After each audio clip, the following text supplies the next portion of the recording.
Hi there, I'm Vicki Parfano from Aussie Stampers and Vicki Parfano Studio, which is the name of my Etsy store.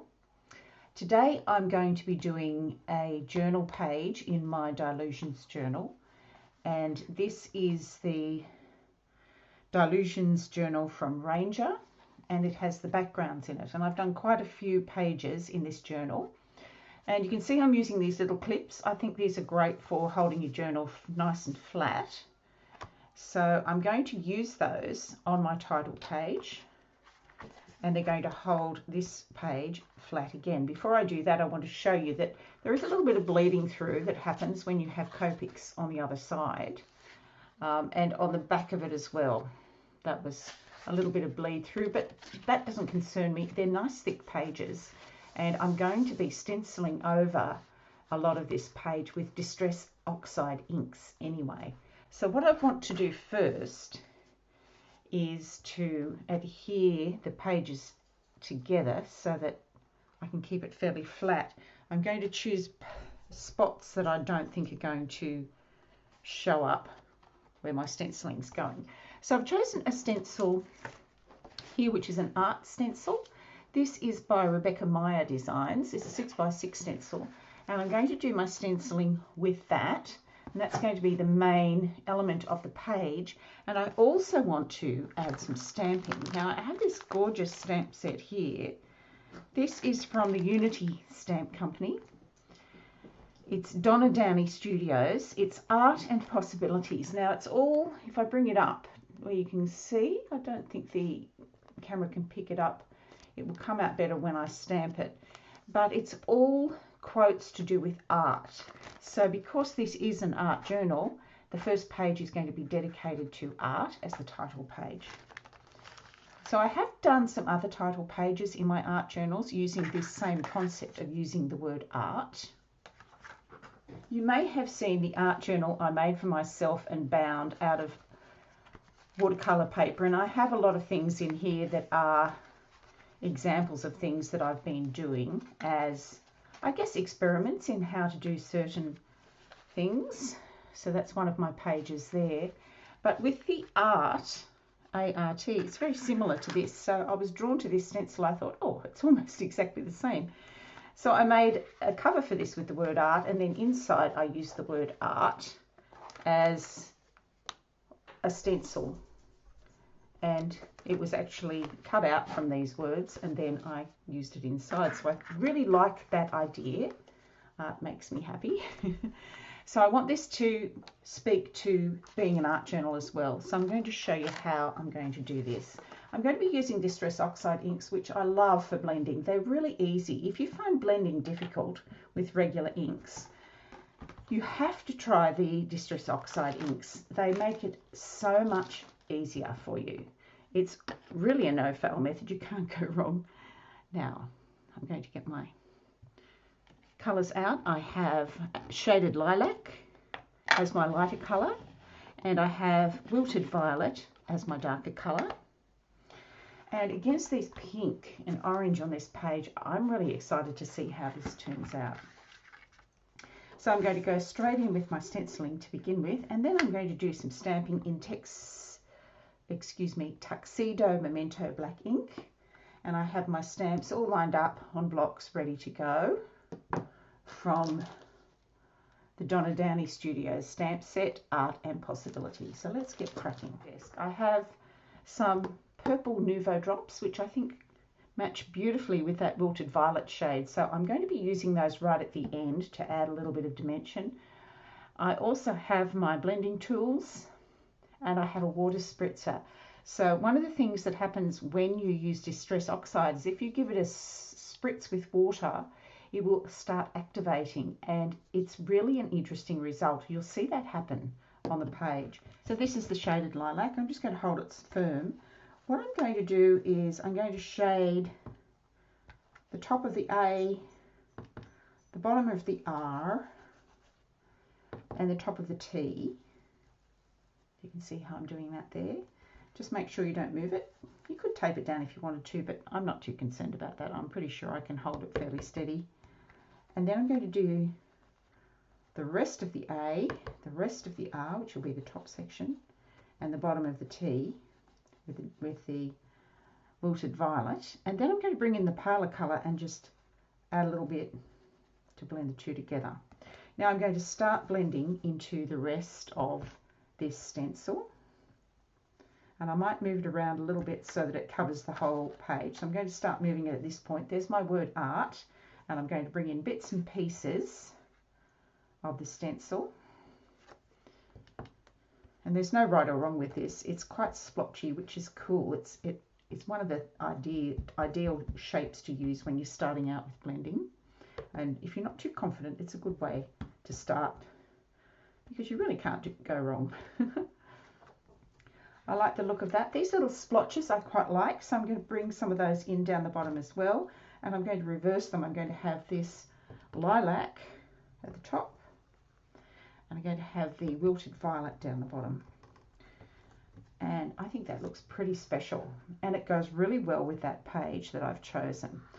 Now, there's a little bit of an imperfection on this page, which I think is part of the printing of the page. I noticed that all the books I picked up had this same imperfection. I'm just going to cover it up. Gone. Problem solved. So now I have this pale lilac sheet, which I'm going to bring in. So I'm moving some of this out of the way to give myself some room to work. And that will just protect my work surface. And it also gives me a place to pound off some of the colour when I'm starting. So pounding off and then bringing it in circular motion and just building up layers of colour. So I'm going to travel around the page. The other thing I want to do is protect this side of my work. I'm using the good quality high stick masking tape 835, which is 14 days that you can leave it before you need to take it off if you're painting a room. It's different for these sorts of projects. On paper, I would remove it as soon as the project is finished. This is the tape I use for all my watercolour painting, where I tape my watercolour to my desktop.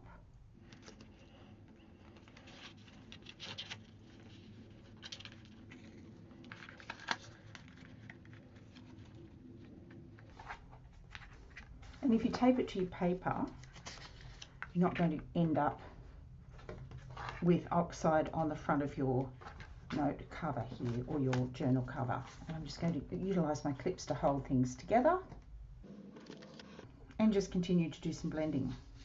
I'll speed this up a little bit for you.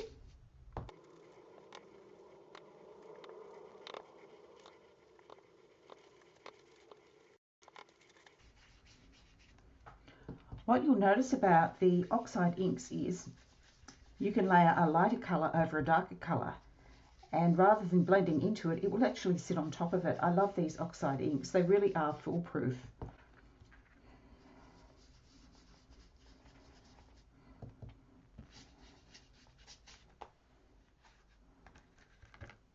And I'm really happy with that result, so I'm going to stop there and start in with my stamping. Now, to remove this painter's tape, you want to hold it as close to the surface that you're working in as possible so that it doesn't tear the page. You're going to pull it off really slowly, holding it level with your page.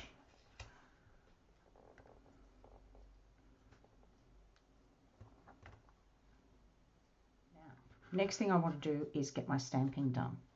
So I'll close these up. And I'm going to do one final thing on this page, which is to spritz the left page with some water. And you'll see what happens. I'm going to take my water bottle. I'm going to spray it from quite a height. So it's a very fine mist. You can see how it really starts to shine and activate. And if you have a few little drops there that are too big, you can just blot them immediately. And then carry those blots around the page so you get a uniform look of where the splotches are. And it's just a little tip I learned from somebody who said, look, don't worry if some of the splotches are too big, you make them part of the design, and it actually, you can see how nice that looks. I'm actually going to spray a bit more there to get some splotches. And I'm only spraying on the left-hand page. This is starting to look, it's coming together almost like a little galaxy. And that really adds some drama to the left-hand side. I love the way this works. It is just so much fun. Okay. And there's our left-hand page finished, and I'm really happy with that. Art is not a measure of skill, but of passion. So this is going in first. Now these are very hard to read, so I'm going to just tap off and make sure that I'm not holding it upside down, as I don't want it to go on upside down.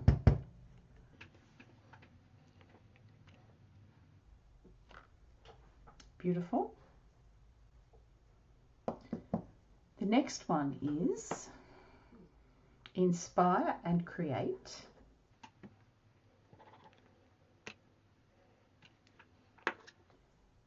Another art quote, I am an artist.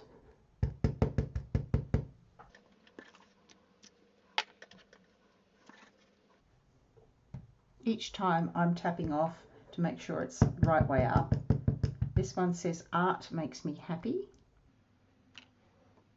And I love the font for the word art. It's handwritten, so it looks really pretty against the other typeface, which is American Typewriter. This one says, paint your dreams. I'm going to put that right under I am an artist.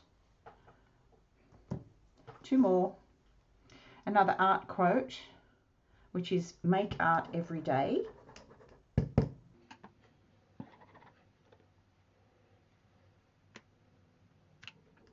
Which is make your mark. So I'm going to put it above Inspire and Create, slightly off to the side. Oh, that's perfect. All these sayings are just gorgeous and very inspirational and inspiring. So there's the front of the art journal. Doesn't it look terrific? Now, to finish it off, I wanted to get some Nuvo drops onto this page. And again, I'm going to just bring in my first sheet of paper here.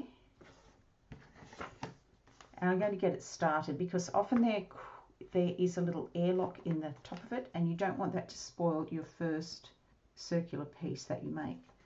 So basically this is going to give me some dimension. Make your mark, paint your dreams. Art is not a measure of skill, but of passion. Art makes me happy. So it's like I've put a little asterisk in front of each of those, and it's given them a little bit more dimension, which I love. Now, one thing I'd like to add is a little bit of gloss. So I have some Kaisercraft white iridescent spray. This is water-based, and this is a 50ml size bottle. This is a good size. Give it a shake. This is very important. You need to shake up all the shimmer that's sitting in the bottom. And I'm going to spray it again from quite a distance. And I'm going to practice on my scratch paper first, and get it started on this scratch paper, and then bring it to the journal. And I'm just going to spray it at the edges and on the front there. So there's just a tiny little bit here and a tiny little bit on the edge, and I think that's enough. Now I'm going to bring in my heat gun and dry it all off for you.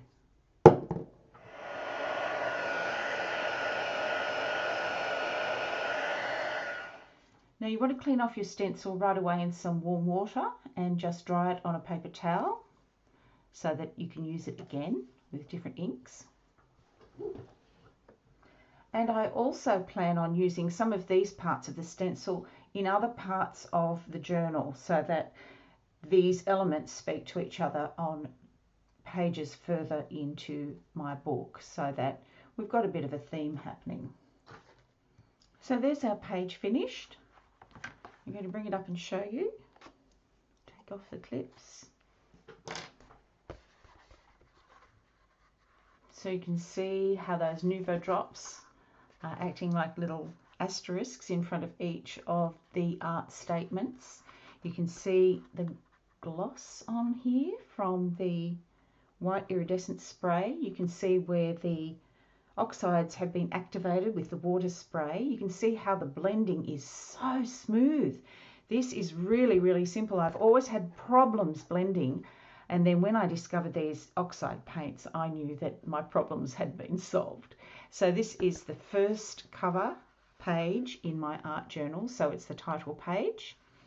And I'm not going to close this right up because these will flatten out. The Nuvo drops need overnight to really harden. These come in lots of different colours. If you haven't discovered Nuvo drops, they're crystal drops. And I just love the diamond on the lid. They're easy to spot because they have this massive diamond. Well, not real diamond, but diamante on the lid. So these drops are Violet Galaxy. And I think it goes perfectly with when I said we had these galaxy effects on this front page. So Violet Galaxy, Shaded Lilac, Wilted Violet, and Tuxedo Memento Black ink. That's it for today. Come back and see some more of my art journal. I have a lot of other pages in here that I've been working on that I can show you how they were made, and I have some videos for those as well. Okay, thanks so much for joining me, and I'll see you again next time. Bye for now.